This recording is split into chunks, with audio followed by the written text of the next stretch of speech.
fampianarana eto Madagasikara, olana ny tety andro sy ny programa.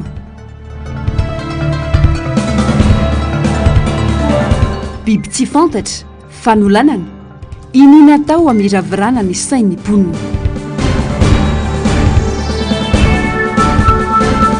Fandraharahana, matahotra eo aty ireo mpampiasa vola, hoy Razana Masoky Kristina.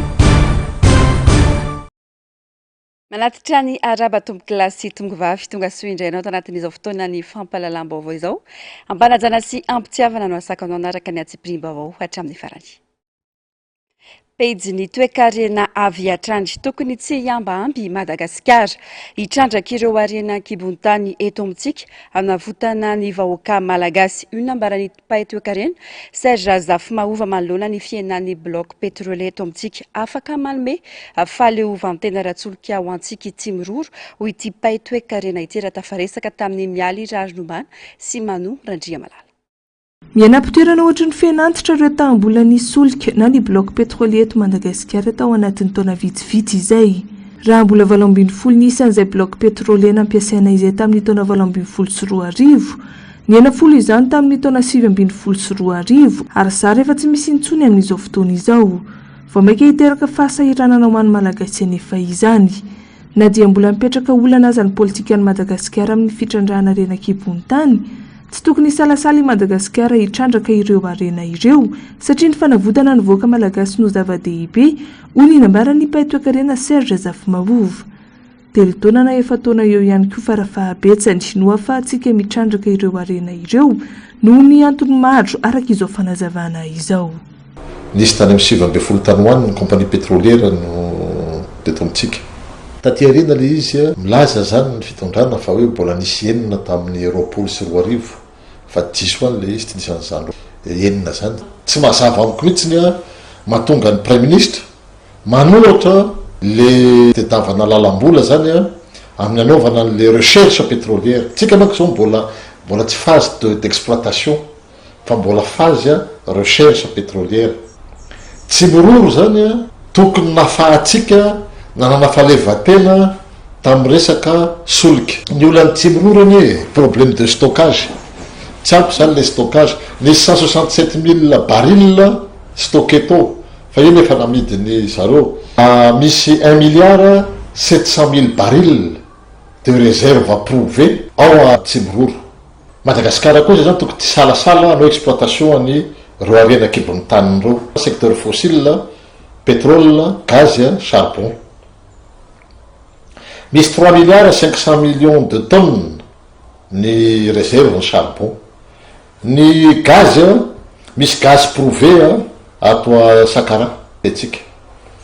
De entre ny canal de Mozambique ao amin'ny bassin Morondava ao ty amin'ny ranomasina zany, ao anatin'ny faritra ny ranomasina Madagasikara, misy réserve angeza be lazainy américaine hoe ananatsika ao. Tokony exploité tsika na inona fipetraky ny hoe impact zany amin'ny resaka hoe climat. Anjaratsika rehefa aveo mieritreritra hoe ahoana rehefa aveo nametrahana le stratégie. Satria amiko fanavotana ny vahoaka malagasy aloha tsy maintsy vonjena hoe elana anatin'ny fahaseranana misy amin'izao fotoana. Inona ary tedavitsika? Io harena io ny rapitso hoe araka izay teneniko zay hoe tsy misy vola intsony ahafahantsika manodina an'io satria ho bloqué-ny tandrefana ny financement. Mais par contre, zay rehetra mbola efa manao exploitation, mbola manana 10 taona anaovana exploitation farafahakeliny. Vaovao manodidina ny fampianarana tsy mifanaraka, ny tety andro mpampianarana sy ny valim-potoana ny fambolena sy ny fahavaratra eto Madagasikara. Ankoatra izay, anisan'ny olana tsy mitondra fampivoarana ary mahatonga fitsoanan-darana an-tsekoly eto Madagasikara ny tsy fisian'ny fanavaozana ny fandaharam-pampianarana, hoy ny mpahay toe-karena Serge Zafimahova. Zava-dehibe eo amin'ny ady amin'ny fahantrana nefa ny fampianarana, ny fanatsarana ny kalitaon'ny fampianarana sy ny fampitomboana ny tan'ireo ankizy miditra an-tsekoly ka tokony mila fiheverana, hoy ny banky iraisam-pirenena. Mialy Rajonombana, Mano Randriamalala.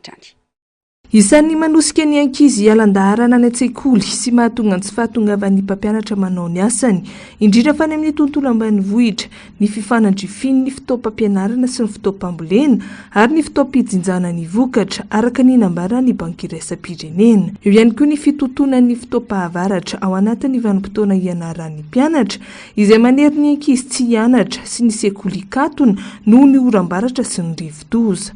Sakana ireto tsy ahafahana mamita ny fampianarana eny amin'ny ambaratonga fototra io tetiandro-mpampianarana izay nalainy tahaka tamin'ny tetiandro ny sekoly Europeana io ho iatrany ny voalaza. Nambaran'ny paitoekarena Serge Zafimahova afa-tsy ny tetiandro-mpampianarana ihany no olana eto amintsika ho an'ny sehatra ny fampianarana fa eo ihany koa ny programa mpampianarana izay tsy nasipana-vaozana tao anatin'ny ampolo taonany. Mila fandiniana tanteraka izay zava-misy izay raha ite hitondra fampivoarana sy fampandrosoana ho ny fanazavany. Amin'ny lafiny hafa koa mbola misy olana hafa satria programa fampianarana. Programa fampianarana antsika anie zara raha miovy ao anatin'ny 12 taona raisitsika fotsiny zao ny ankizy ataontsika hoe amin'ny classe terminale. Mbola ao anatin'ny programany baka malagasy rehefa resaka histoire hoe ny première guerre mondiale sy deuxième guerre mondiale. Mba mijery any programme an'olona any amin'ny classe de première any na seconde any zareo mianatra ny première guerre mondiale sy deuxième guerre mondiale fa efa ao anatin'le contexte géopolitique sy géostratégie ankehitriny nampianarana ny ankizy ao amin'ny classe terminale. Raha resitsika fotsiny ny programme matière scientifique sy ny karazany tokony jerevantsika koa ny fomba fampianarana an'le mathématique. Le olana lehibe zany ny zavatra hitako rehefa mampianatra matière scientifique tsika te Madagasikara tsy ampy aloha fitaovana pédagogique na manao atsika zany expérience firy amin'ny fianarana misy eto Madagasikara zao ohatra hoe manana bec benzène ohatra fotsiny hoe manana matériel de physique manana matériel de chimie. Zay ny différence tsika amin'ny sekoly frantsay. Ny sekoly frantsay eto le zaza zany na dia tontonina ary fahaizana satria le expérience hita amin'ny masony dia mora ho anazy kokoa mahazo an'le izy. Ny atsika tout se fait dans l'espace et dans la tête. Les méthodes pédagogiques atsika mihitsiny zany manasarotra le fampianarana en matière scientifique. Dia zay mahatonga le tanora be dia be mitsoka littéraire. Rovina zany ny fitondram-panjakana voa hiasa sur l'aspect qualitatif amin'ny fampianarana indrindra matière scientifique, mathématique, physique, chimie. Araka ny fikarohana sy ny tatitra nataon'ny banky iraisam-pirenena hatrany mahatratra 7.700 ny tahany tsy fahaizana mamaky teny sy manoratra eto amintsika raha 3.25 kosa ireo nahavita fianarana ambaratonga voalohany. Tamin'ny taona 2024 7.700 ny zaza malagasy 10 taona no heverina ho mahantra eo amin'ny lafin'ny fianarana raha ny tatitra hatrany.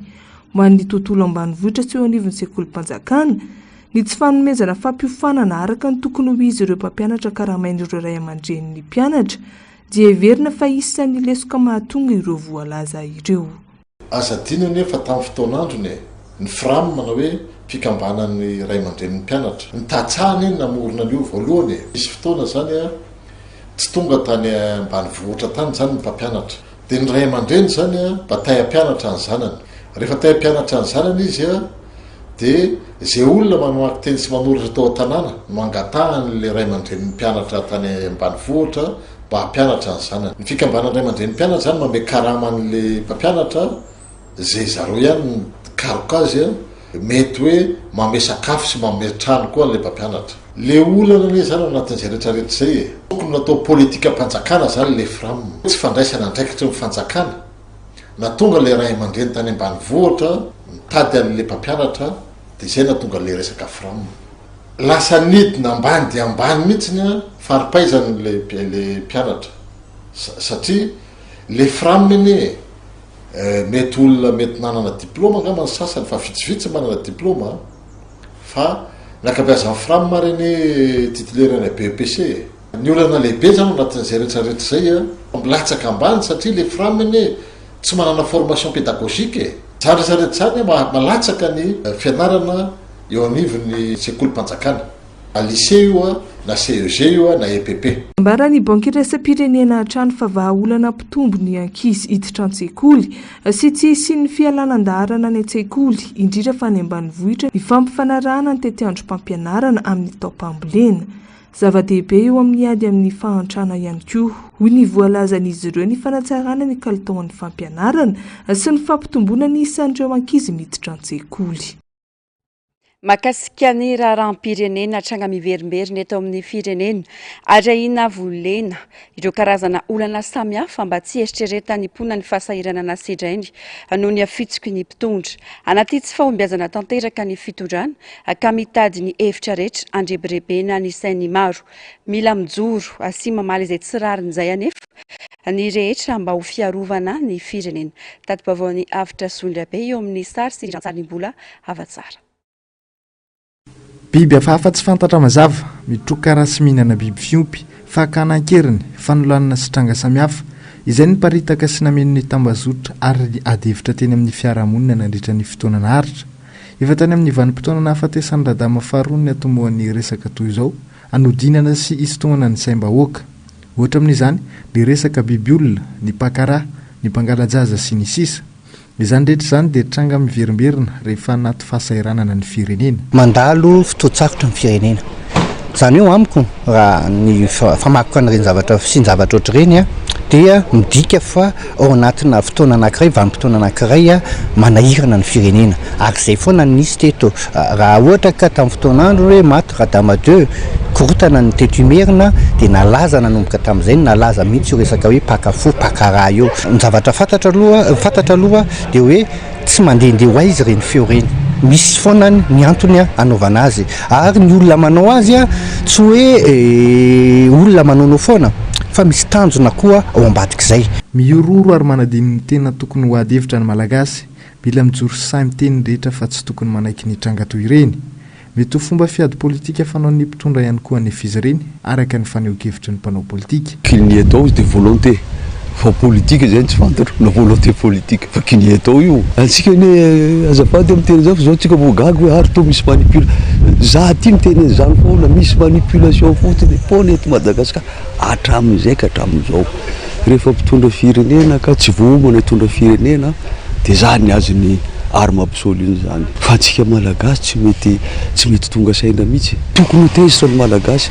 Raha tezitra ny malagasy tsy tojo zavatra misy zao. Manapirofo ny fisian'ny olana goavana lalovan'ny firenena ny tsy fahafezan'ny mpitondra ny fitantanana. 20 andro mahery no nijoroan'ny governemanta tsy hita mivaingana ny asa ataon'izy ireo. Mbola tsy tafatsangana hatreto ireo sekretera-panjakana noho ny antony tsy fantatra. Angaty sahirana izy io, ahoana mbola ataonao hoe sahirana ihany. Tamin'ny daty iny nivoalin'ny governemanta iny. Nambara tamintsika ane hoe fa io gouvernemanta io mbola misy olona 6 moa na 1 secrétaire d'État rattaché à la présidence. Zany secrétaire d'État rattaché à la présidence zany tsy bekon'ny premier ministre. Ahoana anao mavita mieritreritra hoe fa 8 ministre na secrétaire d'État tsy bekon'ny ministre, premier ministre. Tsy tongony any aminy. Nefa efa tamin'ny vininy hatramin'izao mbola tsy hita le secrétaire d'État, tsy mahita olona izy. Sady sany atao. Sa ina mahatonga azy tsy manao an'io ka anao tena amiko hoe ohatrany tsy ohatrany zany tena izy. Hatramin'izao tsy hita izay fanadihadiana sy fandraisana andraikitra mikasika ny volamenina ny vadika vy, ny volamena nanjavona sy ny voaka antsokosoko, ny fanapahana azo sarobidy ataon'ny olona ny fitondrana sy ny fibodoana tanin'olona. Izany rehetra izany no adevitra ilaina sy tokony ho resahana eto amin'ny firenena kanefa ampatoriana sy ampahantrana ny malagasy mba tsy hitrotra nohitra ny tsirarany. Mila mifampidinika ny samy malagasy ary mila omena asiny ny fandalinana hamahana izao olana ara-tsosialy sy ara-piarahamonina misy eto amin'ny tany sy ny firenena izao. Rafitinina io no vahaolana narosi ny mpandinika fiarahamonina Lanto Ratsida nandritra ny fivanianana tao anatin'ny fandarana dinika omaly makasika ny rarafanolanana, ny fantrana, ny tsy fisinasa, ny tsy fandripahalemana miaro abibiana sy ny maro hafa izay hilalovan'ny fiarahamonina malagasy amin'izao fotoana izao. Mamintina izay mialy Rajy Nombana sy Manu Randria Malala. tsy ny ambahamba ny mpandinika fiarahamonina lantoratsida raha nilaza fa mikorotana tanteraka ny fiarahamonina malagasy amin'izao fotoana izao. Manjaka ny abibiana isan-karazany raha tsy laza fa tsy ny fanolanana, manjaka ihany koa ny tsy fandriam-pahalemana miaro von'olona. Tsy lazaina intsony ny fahantrana sy ny tsifosina, ny fiakaran'ny vidim-piainana, ny olana eo amin'ny herinaratra sy ny fahatapahan-drano izay zary lasa mampisara-bazana ny malagasy satria tsy mahalala fa tsy ny tenany intsony ny tsirairay. Tsy hita taratra eny anivon'ny fiarahamonina intsony ho ninambarany izany hoe firaisankina sy fihavanana tsy ho atoavina malagasy izany. Very asina tanteraka ny kolontsaina maha-malagasy no ireo olana ara-tsosialy isan-karazany voatanisa ireo izay miteraka fimonomonomana eo amin'ireo olom-pirenena. Etsekilany anefa toa manao be marenina minitsy maheno sy minitsy mahita ny zava-misy ny mpitondra. Tsy misy ihany koa ny vahaolana mifandray amin'ny zava-misy hatreto. Raha te hiala amin'ireo olana ara-tsosialy isan-karazany ireo isika dia tsy azony rehetra iodivirana ny fifampidiniana sy ny fifampiresahana eo amin'ny samy malagasy manomboka ny amin'ny mpitondra, ny fikambanana sy antoko samihafa eto amin'ny firenena ary ny fiarahamonina dia ny vahoaka izany. Zavatra lalina manjo an'ity firenentsika ity. Ny olana ty firenentsika ity tsy azo anaovana eti-po fotsiny, eti-kafanampo fotsiny, anao an'izao tsika dia mandeha io fa sady midadasika ilay izy amin'ny lafiny hoe cultural, social, économique, politique no iraisam-pirenena ilay izy satria misy ilay fifandraisantsika amin'ny any ivelany izay indraindray manahirakirana ihany koa dia misy fiantraikany aty amintsika no idéolojika koa satria raha miresaka fanolanana ianao tsy azonao alavirina na écartena ny hoe sao dia reto mpanolana reto raha mijery film amin'ny Facebook isan'andro ohatranana dia zay no manjary zany nefa ny idéolojika zany satria fahalalahana miaraka amin'ny nouvelle technologie dia misy zavatra goavana ohatran'izay sa mila jerena, mila miana hasina kely aloha ny lafin'ny fandalinana sy ny fikarohana zany eo anatin'ilay izy ary raha mbola azo atao ny mamerina ny kolontsaintsika malagasy ilay hoe tenerana, ny tenerana tena fifampidinian'ny mpiarahamonina alohan'ny andraisana fanapahan-kevitra amin'ny zavatra rehetrarehetra izay tsy mifanalavitra amin'ny antsoina hoe demokrasia. Dia everiko zany fa tokony hatsaraina kely izay lafin'izay vanim-potoana fandehanana mafy zao rimorimoana mitady tsy haka segondra sy minitra andiniana ny olona rehefa mandray fanapahan-kevitra na mpitondra na iza kanefa ny kolontsaintsika malagasy hoe tandremo izy fa zany tsy politra amoron-dalana tsy misitona anao tsy handeha fa misitona anao eritreritra. Misy fifampieritreretana, misy fandiniana zany alohan'ny anaovana zavatra ka fiveriko azy zay tsy ampy ao anatin'ilay izy dia manjary rehefa mandray fanapahan-kevitra tsy mahavahaolantsika. Ankoatra ny firesahana ny olana ara-tsosialy sy ny olana ara-piarahamonina eto amin'ny firenena, ny resaka ny mikasika ny taom-baovao malagasy izay nankalazaina ho omaly 20 martsa ihany koa lantoratsida. Nambarana fa mbola maro amin'ny malagasy no mbola tsy mahafantatra izany hoe taom-baovao malagasy sy ny fotoana marina namariana izany. Ny fivizana ny kolontsaina malagasy no vahaolana raha te hanome lanja azy eny anivon'ny fiarahamonina ho hiatrany ny voalaza. Pejiny politika tokony mianatra politika avokoa ny olom-pirenena rehetra mandeha mifidy hoy ny tompony andraikitra avy amin'ny Frederick Stiftung. Izany indrindra no antony fampiofanana ireo tanora maro be eo anivon'ny OILTP mba ho fanohitry ny fampiroboroboana ny politika sy ny fampandrosoana. Fanadiadiana eo amin'ny sariny mbola avatsara. Vitsy ny sehatra sy fampiofanana momba ny politika eto Madagasikara ka antony mahatonga ny fomba fanao politika tsy mamaly loatra ny filana. Misy olana goavana ny fomba fanao politika eto amintsika ka manosika ireo tanora andalina bebe kokoa ny tontolon'ny politika. Sehatra iray ahafahan'ny tanora mampitombo ny fahalalany sy ny fahaiza-manao ny fiofanana OILTP. Fanomezana tosika ireo tanora liana sy te hisehatra bebe kokoa anatin'ny politika ity fampiofanana ity. Tokony ny olon-drehetra no mianatra politika fa tsy tokony ho voafehiny hoe ireo te azo toerana eo amin'ny fitantanana ny firenena ihany. Angamba ny hoe rehefa olom-pirenena ianao mandeha mifidy dia fa afaka manao politika na ny olon-tsotra na antsikasenao azy. En tout cas ny ho an'ny OILTP ny safidiana ny tanora manomboka eo amin'ny niveau licence zareo eo zany no safidianana azy. Afahana ataontsika hoe matakatra ireo lohateny sy lohahevitra somary avoavo toy ny géopolitika, resaka ihany koa momba ny hoe manao ahoana zany sotram-pifidianana zany processus électoral dia ny ilaina ihany zany le fahaizana momba an'izay fa ny maha-olom-pirenena dia fa ampy ahafahana manao politika ary tokony ho izay mihitsy ilay izy. Ireo tanora ireo avy eo no mivelatra any amin'ny antokona sehatra misy azy avy.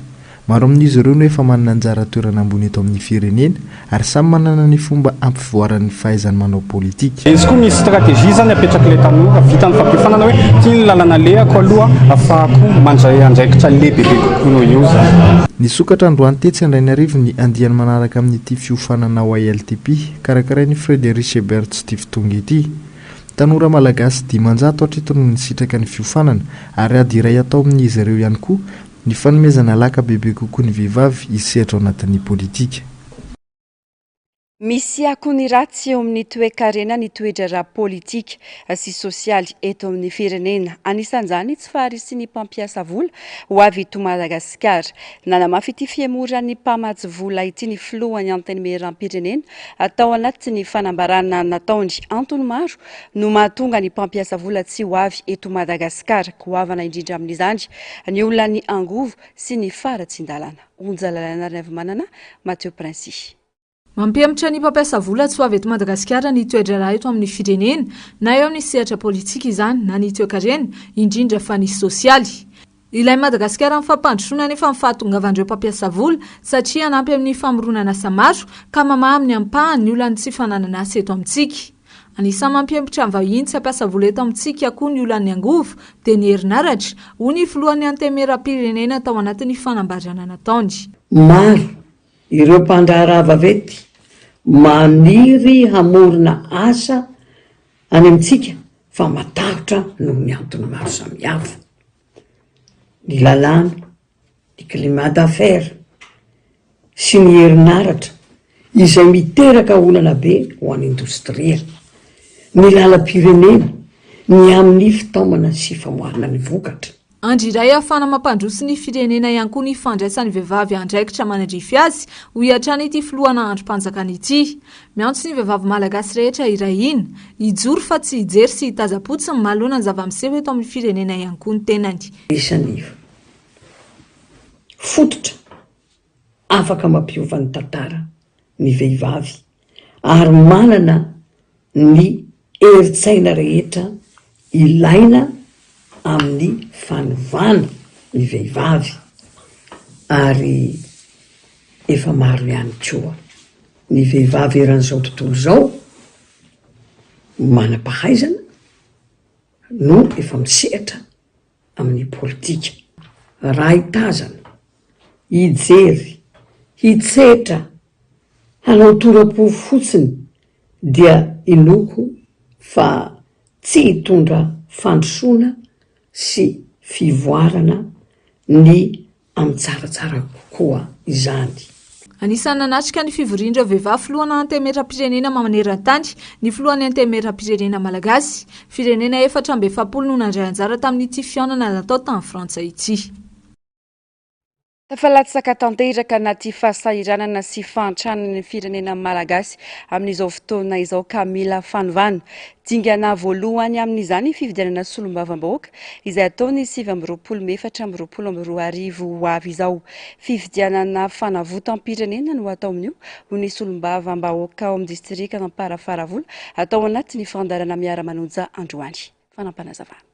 Sokajiny solombavam-bahoaka lantany amin'ny distrika Amparafaravola Rabekijana Solohery ho fifidianana fiodiana faharoa tamin'ny fifidianana filoham-pirenena no atao amin'ny 7 Mei ho avy izao. Maro izy nandray ny toromarika ny vondron'ny kandida ka tsy nandrotsy sabato tamin'ny fifidianana farany iny. Fifidianana fanavotam-pirenena fifidianana solombavam-bahoaka koa miantso ny rehetra handray anjara feno amin'izany ity olom-boafidy ity. No amafisiny ihany koa fa maro ny asa miandry izay solombavam-bahoaka olany eo manoloana ny fahasahiranana iainan'ny vahoaka ankehitriny. Ity fifidianana andray mandeha ity zany dia fifidianana fanavotam-pirenena. Ny antony dia latsaka katerena tanteraka ny vahoaka malagasy, latsaka katerena tanteraka ny firenena malagasy ary tena efa mitsotsorika any amin'ny farany ambany mihitsy ny fiainan'ny firenena malagasy sy fiainan'ny vahoaka malagasy ka dia miandrandra ireo solombavam-bahoaka zay ho tafapetraka eo mba hanavitra ny firenena. Mitady maro anisa ao nivony antenimieram-pirenena isika hijery akaiky ny fanavotana ny firenena ary hijery akaiky ny zava-misy iainan'ny vahoaka malagasy amin'izao lavaka makitsikitsoka mahazo ny firenena izao. efa miroso amin'ny fametrahana ireo ratsa mangaika ny vovonana firaisankinany any amin'ny distrika Namparafaravola Ranonambarany Hatrany. Raha tsy haivina dia nampahafantarina omaly ireo andiany voalohany amin'ny kandida atolotry ny vovonana firaisankina amin'ny fifidianana solombavam-bahoaka. Manodidina izay vaovany politika izay ihany miankina feno amin'ireo mpikambana mandrafitra ny filan-kevitra ambony momba ny fiarovana ny demokrasia sy ny fanjakana tandalana ny HCDDUD ny fahaleovantenany mba ho tena fampiroboroboana ny tantandalana sy ny demokrasia azo tokoa hoy ny filohan'ny filan-kevitry ny fampihavanana malagasy na CFM teo aloha Maka Alphonse. Manana andraikitra goavana ary antoka ny sarin'ny Madagasikara any ivelany ny fanaraha-maso ny tiandrom-panjakana ity. Afitra solondra be mbola afatsara. Noraisy ny fiadidinan'ny Repoblika omaly 12 Martsa ny didim-panjakana laharana faha 424 tsipika 724 tamin'ny 9 Martsa 424 manamarina ireo mpikambana vaovao voafidy ao amin'ny filan-kevitra ambony momba ny fiarovana ny demokrasia sy ny fanjakana tandalana na ny HCDDUD. Mitaky ny fandanganana ireo rafim-panjakana samihafa toy ny HCDDUD sy ny CFM ny lalam-pandrenona malagasy anampy ireo rafitra samihafa amin'ny fanaraha-maso ny fiasan'ny fitsarana sy ny fitondrana ny HCDDUD izay solitena avy amin'ireo andrim-panjakana sasany no mandrafitra ny biraony sy ny solitena avy amin'ireo erivelona hafa ihany koa. Manana ny andraikitra goavana noho izany ny HCDDUD satria miantoka ny sarin'ny Madagasikara maneran-tany amin'ny fampanajana ny demokrasia sy ny tantandalana. Fidiny rafitra demokratika ary milokaloka amin'ny hoe tany tandalana. Zany hoe ireo zany garde fou sara hoe gendarme an'izay resaka resaka demokrasia zay ary fampiroboroboana ny resaka demokrasia, promotion de la démocratie ao anatin'ny zavatra eo ihany koa ny fanajana ny tany tandalana. Zoina zany ny andraikitra nireo tena zava-dehibe tokoa ho an'ny tany sy ny fanjakana eto amintsika eto. Raha misy ny finiavana dia tsy tokony hisy ny olana amin'ny fanatanterahana ny asa-pandraketana amin'ireo mpikambana. Mila hajaina ny fahaleovantena mba ho tombotsoan'ny maro sy ny firenena. Ny indépendance dia zao ça ne se décrète pas. Tsy zavatra hoe volena ohatran'izao fa état d'esprit izy io. Raha ianao na solotena ny ranona anao nefa anao ny tsy manana tsy miaina an'izay fahaleovantena zay dia tsy mahaleotena izy. Fa tsy voatery hoe le rafitra nanendry azy ny hasin'io rafim-panjakana io zany ny ataontsika hoe ny imazin'io rafim-panjakana io dia miankina amin'ilay olona ao anatiny. Raha tsy haivina dia valy ireo mpikambana ao anatin'ity rafim-panjakana ity ahitana ny avy amin'ny fiadidinan'ny Repoblika, ny antenimiran-dolona, ny antenimiram-pirenena, ny fitsarana momba ny lalam-pandrenana, ny fitsarana tampony, ny voameramaly eo tena misahana ny zon'olombelona, ny avy amin'ny olavitry ny mpanao gazety ary ny olavitry ny mpisolo vava. Vaovao ny tranga ampiaramonina tsy fantatra mazava ny tena nahafaty ny mpikambana ny filan-kevitry ny fampihavanana malagasy amoron'Mania Ramidson Avenelina kahitaky ny filohan'ny CFM teo aloha fanadiadiana lalina. Raha ny ratra hita tamin'ny vatany dia everina ho nisy namoana ity mpikambana ny CFM ity ka angatany Maka Alphonse ny fahendren'ny tompon'andraikitra isanjokajiny. Afitra sondra be mbola afatsara trany. Hita fa tao tsara sotra ambositra omaly Ramidson Avenelina mpikambana teo anivon'ny CFM amoron'Mania sady administratera sivily ary efa nitana andraikitra samihafa teto amin'ny firenena.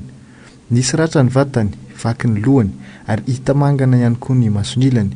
Bitaky ny anafainganana ny fanadadiana sy ilazana ny zavan-tranga marina ny filohan'ny CFM teo aloha manoloana ny fahalasan'ny naman'izy ireo. Soto avy malagasy tena fa mihabiby ny olona raha nahita nireo sary hita zay mieritreritriko zany dia hoe nisy namono izy io ka eto aho dia mba manao antsoavo amin'ireo tompon'andraikitra ara-panjakana indrindraindrindra ny ao amin'ny gendarmerie pirenena izay misahana ny fikarohana ny hoe eo zavatra io fa raha diadina mikasika an'io sy ny amin'ny fitsarana mba hilaza hoe nisy namono izy na ny anjera nahafaty azy mba zay aloha zavatra anankiray.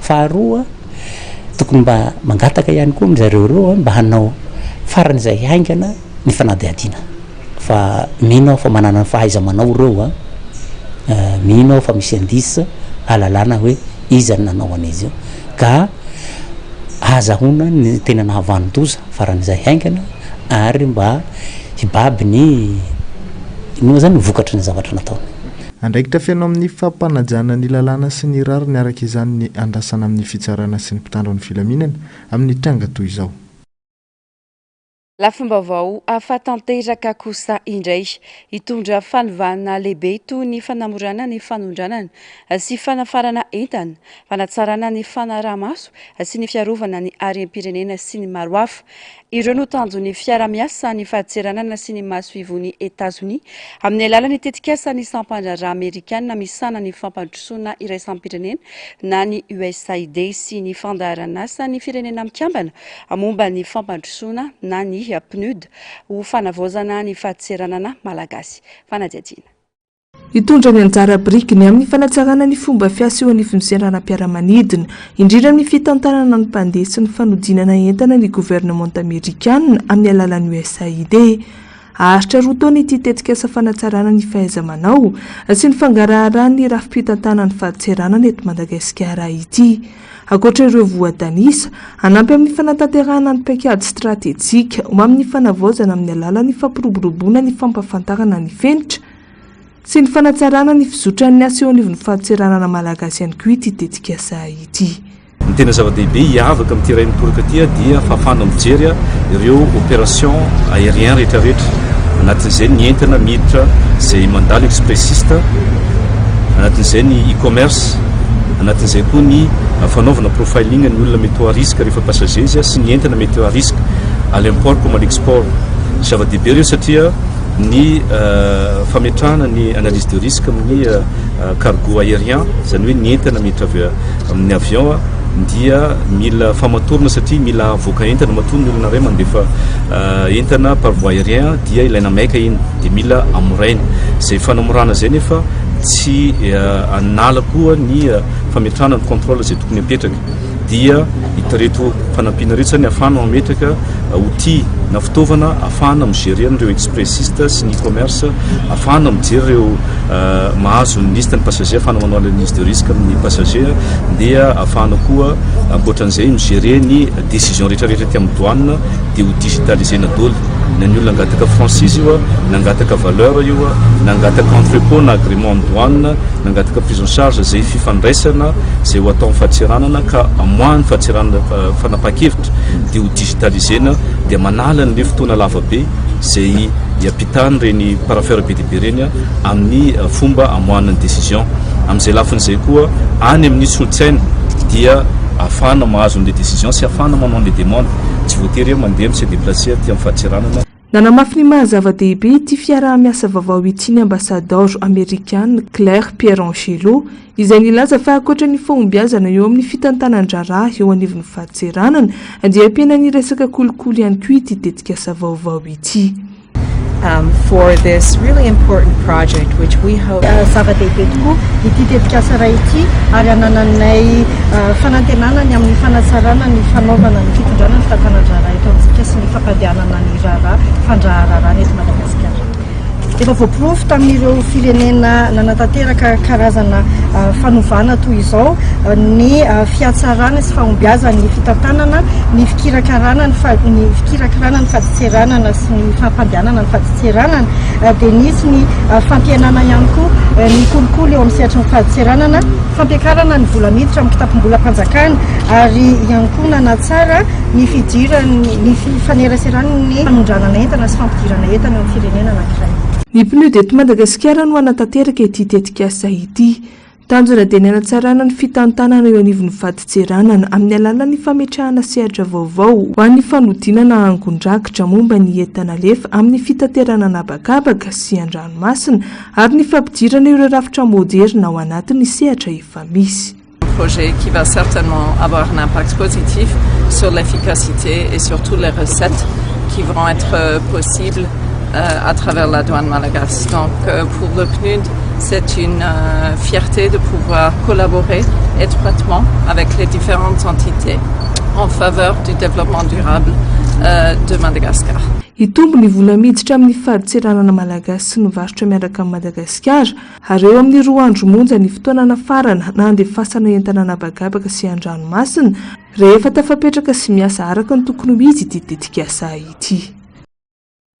pejiny fanatanjahantena larana fahaenina no misy any Madagasikara tamin'ny lalao andraisan'ireo firenena afrikana anjara na ny Jeux africains médaille 12 no azon'ny ekipa malagasy, ny 3 médaille volamena azon'ny Eric Andriantsitohaina teo amin'ny taranja fibatana Fonjamby, 2 médaille volafotsy ary 9 ny médaille alimo.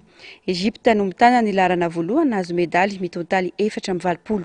Nigeria no larana faharoa manana médaille volamena 9 ary Algérie no larana fahatelo nahazo médaille volamena 15. Firenena 10 no nandray anjara tamin'ny fifaninanana natao tany Accra, Ghana ity. Eo amin'ny maresaka avy any ivelany nanaiky ny ametra-pialana androany ny Premier ministre haïtiana Ariel Henry raha ny fanambarana nataony filohan'ny fivondrona be ny firenena Karaïba. Nandritra ny fivoriana maika nataon'ireo firenena Karaïba no nandraisana ity fanapahan-kevitra ity. Isy ny fametrahana teteza mita any an-toerana araka ny tapaka nandritra ny fiona no fitediavam-baolana ho an'ny Haïti. Onjalalaina Ranaivo Manana, Mathieu Princy. Nanatanteraka fivoriana maika ao Omaly alatsinaindy andiniana ny krizy misy ao Haïti ny fivondrona be ny firenena Karaïba. Tany Jamaika nanaovana ity fivoriana ity izay nahitana solitena avy amin'ny firenena mikambana, ny solitena avy amin'ny firenena Frantsay sy Etats-Unis. Fivoriana natao hitadiavam-baolana ho an'ity firenena miaina anaty korontana nandritra ny andro maromaro izay. Tapaka nandritra ity fiaonan'ity araka izany fa ametra-pialana ma Premier ministre azy Ariel Henry, fialana izay anisany notakindreo andian'olona manao herisetra any Haïti amin'izao fotoan'izao. Izy kosa ny firosona amin'ny teteza mita aorian'izao fametra-pialan'ny Premier ministre haïtiana izao. Raha tsy aivina dia efa nanomboka tamin'ny taona 2024 tsy nisy filoham-pirenena sy parlementaire intsony tany Haïti taoriana fahatesan'ny filoham-pirenena Jovenel Moïse tamin'io taona io. Tsy nisy fifidianana mihitsy ihany koa tany amin'ity firenena ity nanomboka tamin'ny taona 2024 ary efa tokony niala tamin'ny toerana maha Premier ministre azy i Ariel Henry nanomboka tamin'ny fiandohan'ny volana febroary lasa teo. Toy ny mahazatra dia ny fandarana ahoana marina sy ny Global News no araina ho vetrany aorian'izao fampahalalam-baovao izao.